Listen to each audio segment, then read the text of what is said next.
형들, 삼성전자가 한 분기에 89조 4천억 원을 벌었어. 엔비디아가 2026년 2월부터 4월까지 벌어들인 영업이익 약 81조 8,555억 원보다 많은 돈이야. 그런데 이 숫자가 공시된 2026년 7월 7일, 삼성전자 주가는 장중 9.75%까지 밀렸고 종가는 29만 6천 원으로 끝났어. 2026년 7월 24일 장중에도 24만 7천 원에서 26만 6,500원 구간에서 흔들렸는데 저가 기준으로는 52주 최고가 37만 4,500원보다 34% 아래야. 역대 최대 실적을 낸 회사 주가가 발표 당일에 무너진 거야. 먼저 결론 한 스푼만 흘릴게. 주가를 끌어내린 건 실적이 아니었어. 그럼 오늘 답할 질문은 하나야. 그래서 지금 사도 되는가? 이거 딱 질문 5개로 풀어줄게. 첫 번째, 왜 지금 삼성전자가 이렇게 시끄러운 걸까? 사건을 날짜로 깔아볼게. 2026년 7월 7일 오전, 삼성전자가 2분기 잠정 실적을 냈어. 연결 기준 매출 171조 원, 영업이익 89조 4천억 원. 그런데 그날 주가는 장중 9.75% 급락했고 종가는 29만 6천 원, 6.92% 하락으로 마감했어. 같은 날 코스피 지수는 장중 8.19%까지 빠지면서 서킷 브레이커가 발동됐어. 그 뒤 흐름도 편하지 않았어. 2026년 7월 20일 종가는 24만 4천 원, 4.31% 하락. 2026년 7월 23일 종가는 27만 원까지 회복했지만 2026년 7월 24일 장중엔 24만 7천 원에서 26만 6,500원 사이를 오갔어. 시가총액은 1,517조 1,093억 원으로 코스피 1위야. 같은 날 반도체 업종 전체가 4.19% 밀렸어. 그럼 누가 판 걸까? 2026년 7월 7일 외국인은 이 종목 하나에서만 1조 8,207억 원을 순매도했어.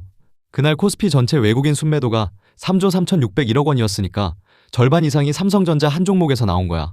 기관도 2,203억 원 팔았고 개인이 3조 5,053억 원을 받아냈지만 지수는 못 지켰어. 게다가 투자자 예탁금은 2026년 6월 말 137조 원에서 2026년 7월 3일 118조 원으로 줄어든 상태였어. 받아줄 실탄이 이미 얇아져 있었다는 뜻이야. 회사가 뭘로 버는지도 짚고 갈게. 삼성전자 이익의 대부분은 D램과 낸드 같은 메모리 반도체를 다루는 DS 부문에서 나온다는 평가야. 메모리와 낸드 가격 상승이 배경으로 꼽혀. 다만 부문별로 얼마를 벌었는지는 잠정 실적에 없어. 그 숫자는 2026년 7월 30일 확정 실적에서 공개돼. 근데 여기서 진짜 이상한 게 하나 있어. 그래서 이 회사 돈은 진짜 벌고 있는 거야? 두 번째, 삼성전자는 지금 진짜로 돈을 벌고 있어? 숫자로만 답할게. 2026년 7월 7일 공시된 2분기 잠정 실적은 연결 기준 매출 171조 원, 영업이익 89조 4천억 원이야. 한국채택국제회계 기준 추정치라는 전제는 달려있어.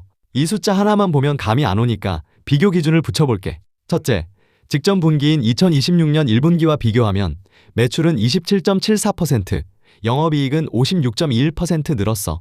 한 분기 만에 이익이 절반 넘게 불어난 거야. 둘째, 1년 전인 2025년 2분기와 비교하면 매출은 129.31%, 영업이익은 1810.26% 증가야. 18배가 넘게 뛴 숫자야. 셋째, 앞에서 말한 엔비디아. 엔비디아의 2026년 2월부터 4월까지 분기 영업이익이 약 81조 8,555억 원인데 삼성전자 89조 4천억 원이 그 위에 있어. 넷째, 2023년부터 2025년까지 3년치 영업이익을 다 합친 것보다 이번 단일 분기가 더 크다는 평가까지 나왔어. 이게 무슨 뜻이냐면 이번 한 분기가 회사 역사에서 처음 보는 구간이라는 거야. 여기에 하나 더. 시장 컨센서스는 75조 원에서 84조 원 사이였어. 기대치도 넘겼다는 뜻이야. 잘 나온 게 아니라 예상보다도 잘 나온 거지. 실적이 나빠서 팔았다는 설명은 이 숫자 앞에서는 성립하지 않아. 다만 여기서부터는 층을 갈라줄게. 성과급 재원 약 20조 원을 빼면 실질 영업이익이 100조 원을 넘을 거라는 계산, DS 부문 영업이익이 약 88조 원일 거라는 관측, 메모리 단독으로 약 92조 원이고 그중 D램이 약 68조 원, 낸드가 약 24조 원일 거라는 추정. 이건 전부 확정된 숫자가 아니야. 증권가와 업계의 비공식 추정치야. 나는 이걸 확정처럼 말하지 않을게. 그리고 이 영상에서 제일 정직하게 말해야 하는 부분이 여기야. 형들이 재무제표에서 보통 제일 먼저 확인하는 것들. 부문별 실적, 영업현금 흐름, 부채 비율. 이 숫자들은 2026년 7월 7일 잠정 실적에 아예 들어있지 않아. 잠정 실적은 매출과 영업이익 딱 두 줄이 전부거든. 세부 수치는 2026년 7월 30일 오전 10시 확정 실적 컨퍼런스 콜에서 공개돼. 그래서 지금 시장에 돌아다니는 부문별 숫자는 전부 추정이야. 없는 숫자를 있는 것처럼 쓰는 순간 판단이 통째로 어긋나. 아직 안 나온 숫자가 있다는 사실 자체가 지금은 판단 재료야. 확정 수치가 나오기 전까지는 지금 나와 있는 숫자만 가지고 판단해야 한다는 뜻이기도 해. 정리하면 이래. 형들 계좌에 담긴 이 회사는 최소한 돈을 못 버는 회사는 아니야. 매출도 이익도 기대치 대비로도 다 넘겼어. 그러니까 문제는 다른 데 있다는 거지. 숫자는 이렇게 좋은데 시장은 이 숫자를 보고 정반대 결론을 냈어. 형들이 지금 가장 크게 착각하고 있는 지점이 바로 다음 질문에 있어. 세 번째, 그럼 시장은 뭘 착각하고 있는 걸까? 지금 삼성전자를 두고 완전히 반대되는 두 문장이 동시에 돌아다녀. 하나는 싸다는 쪽이야. 2026년 7월 7일 기준 삼성전자의 12개월 선행 PER은 5.3배까지 내려왔어. 같은 기준으로 SK하이닉스가 5.6배, 마이크론이 6.8배니까 경쟁사보다도 낮아. 코스피 전체 12개월 선행 PER도 6.65배로 글로벌 금융위기 이후 가장 낮은 수준이야. 이 숫자만 보면 역사적 저평가로 읽혀. 다른 하나는 비싸다는 쪽이야. 2026년 7월 23일 기준 이미 확정된 과거 결산을 반영한 삼성전자 PER은 41.14배, PBR은 4.22배, 현금 배당 수익률은 0.62%야. 41배짜리 주식을 싸다고 부르긴 어렵지. 같은 종목에서 5.3배와 41.14배가 동시에 나와. 왜 그럴까? 분모가 다르기 때문이야. PER은 주가를 이익으로 나눈 값인데 5.3배에 들어간 이익은 앞으로 12개월 동안 이만큼 벌 거라는 추정치야. 41.14배에 들어간 이익은 이미 끝난 과거 결산 실적이고 하나는 미래를 넣었고 하나는 과거를 넣은 거야.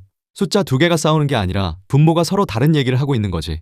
그래서 이 종목의 싸다 비싸다 논쟁은 사실 밸류에이션 논쟁이 아니야. 이 89조 원이 다음 분기에도 그 다음 분기에도 계속 나오느냐. 이익의 지속성 논쟁이야. 2026년 7월 7일에 외국인이 판 건 실적이 아니라 이 지속성에 대한 확신이었다는 게 모순의 정체야. 실제로 그날 하락을 설명하는 근거가 세 갈래로 나와 있어. 첫째, 증권가는 소문에 사고 뉴스에 파는 전형적인 차익 실현으로 해석했어. 좋은 뉴스가 나온 순간이 파는 타이밍이 된 거지. 둘째, 피크아웃 선반영이야. 마이크론이 실적 서프라이즈를 내고도 투매를 맞았던 선례와 닮았다는 분석이 붙었어. 셋째, 수급 구조야. 외국인의 단일 종목 1조 8,207억 원. 순매도의 단일 종목 레버리지 ETF로 몰린 자금이 겹치면서 하락 국면의 낙폭을 증폭시켰다는 분석이 있어. 예탁금이 137조 원에서 118조 원으로 줄어 개인 방어력도 얇았고 물론 반대 시각도 있었어. 같은 날 이 하락을 저점 매수 기회로 평가한 증권가 시각도 존재했다는 건 같이 놔둘게. 형들 계좌가 흔들린 건 회사 실적이 무너져서가 아니라 형들 옆에 있던 돈이 먼저 빠져나갔기 때문이야. 근데 이 논리에도 구멍이 하나 있어. 그리고 그 구멍을 먼저 경고한 사람이 삼성 안에 있었어. 네 번째, 그럼 이 논리가 깨지는 경우는 뭘까? 2026년 5월 18일 경계현 삼성전자 고문이 시장 변화 가능성을 경고했어. DS 부문장을 지낸 사람이야. 근거는 중국 메모리 기업들의 공격적인 생산 능력 확대였어. 지적한 리스크는 세 가지야. 글로벌 메모리 생산 능력이 2027년 하반기부터 급증하면서 공급 과잉이 올 수 있다는 것, 중국 업체들의 증설 속도가 빨라지고 있다는 것, 그리고 빅테크의 AI 설비 투자 회수율이 낮아지면 투자 자체가 줄면서 2028년 이후에는 메모리 수요가 둔화될 수 있다는 것, 증권가의 단기 낙관론과 정반대 방향을 그것도 아는 사람이 말한 거야. 신호는 이미 한번 나왔어. 2026년 7월 6일 보도를 보면 메타를 비롯한 빅테크의 AI 인프라 수요가 둔화될 수 있다는 우려에 삼성전자와 SK하이닉스, 마이크론 메모리 3사 주가가 동반 급락했어. 피크아웃이라는 단어가 그때 퍼졌지. 반대편도 공정하게 놔둘게. 반도체 업계는 가격 상승 속도가 둔화될 가능성은 인정하면서도 공급 부족과 AI 수요가 이어지고 있어서 사이클이 끝났다고 보기엔 이르다는 입장이야. SK하이닉스는 2026년 HBM과 D램, 낸드 생산 역량이 사실상 완판 상태라고 밝히기도 했고 그래서 이건 조건부로 정리해야 해. 포워드 PER 5.3배는 앞으로 12개월 이익 추정이 유지된다는 가정 위에 얹혀있는 숫자야. 추정이 깎이면 주가가 그대로여도 PER은 올라가. 싸다는 근거가 주가와 상관없이 사라질 수 있다는 뜻이야. 게다가 2026년 7월 7일에 낙폭을 키운 수급 구조. 그러니까 예탁금 감소와 단일 종목 레버리지 ETF 쏠림은 해소된 게 아니라 그대로 남아있어. 그래서 지금 형들 계좌에서 제일 위험한 건 종목 자체가 아니야. 하락이 한 번 더 왔을 때 버티지 못하게 만드는 레버리지야. 그럼 대체 뭘 보고 판단하라는 거냐고? 기준 줄게. 다섯 번째, 판단 기준이야. 나는 얼마면 사라는 말은 안 해. 대신 이 조건이면 봐도 되고 이 조건이면 피하라는 기준을 줄게. 축은 하나야. 이익의 지속성이 확인되느냐, 그리고 그 확인은 확정된 두 날짜에서 나와. 먼저 확인해야 할 조건부터 갈게. 하나, 2026년 7월 30일 오전 10시 확정실적 컨퍼런스 콜에서 DS 부문 확정 수치가 업계 추정치 약 88조 원 수준에 부합하는지, 그리고 하반기 가이던스 톤이 유지되는지. 둘, 2026년 7월 29일 SK하이닉스 2분기 실적에서 메모리 공급이 여전히 타이트한지, 2026년 완판 기조가 재확인되는지가 포인트야.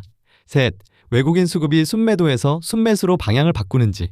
기준선은 2026년 7월 7일 단일 종목 1조 8,207억 원. 순매도야. 넷, 향후 12개월 이익 추정치가 하향되지 않고 유지되는지. 포워드 PER 5.3배의 분모가 지켜지느냐가 핵심이야. 반대로 피해야 할 조건도 짚을게. 하나, 2026년 7월 30일 확정 수치나 가이던스가 추정치를 밑돌고 하반기 톤이 낮아지는 경우. 둘, 이익 추정이 깎였는데도 5.3배니까 싸다는 예전 숫자로 판단하는 경우. 셋, 단일 종목 레버리지 ETF나 신용으로 물타기 하는 경우. 2026년 7월 7일에 낙폭을 키운 바로 그 구조에 그대로 올라타는 거야. 넷, 예탁금이 137조 원에서 118조 원으로 줄어든 국면에서 남은 실탄 없이 한 번에 몰아넣는 경우. 데이터로 보면 이번 하락은 실적이 무너져서가 아니라 이익의 지속성에 대한 베팅이 흔들린 국면일 가능성이 더 높아 보여. 다만 2027년 하반기 이후 공급 과잉 시나리오가 현실이 되면 이 판단은 뒤집혀. 정리할게. 이 종목의 판단축은 싸냐 비싸냐가 아니라 89조 원짜리 이익이 계속 나오느냐야. PER 5.3배와 41.14배가 갈린 이유도 그거야. 그러니까 지금 형들 계좌에서 확인할 건 종목이 아니라 레버리지 비중이랑 남은 실탄이야. 2026년 7월 29일 SK하이닉스 2분기 실적, 그리고 2026년 7월 30일 삼성전자 확정 실적 컨퍼런스 콜에서 부문별 수치와 가이던스가 나와. 그 숫자 나오는 대로 바로 정산해줄게. 형들, 이번 영상도 도움됐으면 구독이랑 좋아요 한 번씩 시원하게 눌러줘. 그리고 다뤄줬으면 하는 주제 있으면 댓글로 남겨줘. 열심히 자료 모아서 제대로 풀어줄게.